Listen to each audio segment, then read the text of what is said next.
Блажен е онзи, чието беззаконие е простено и чийто грях е покрит.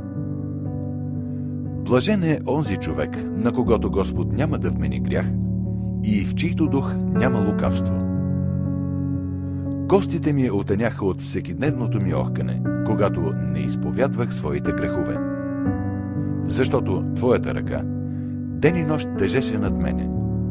Изчезна моята сила, като през лятна засуха. Но аз изповядах греха си пред Тебе и не скрих вината си.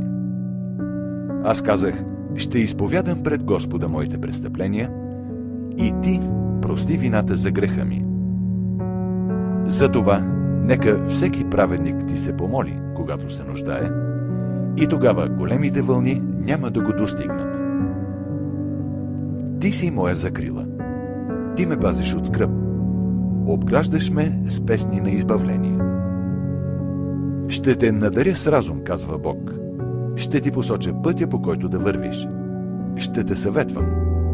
Моето око бди над тебе. Не бъдете като кон и като муле, които нямат разум.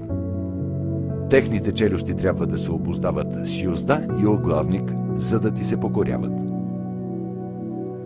Много са бедите отредени за нечестивия, а този, който се уповава на Господа, него го обгръща милост.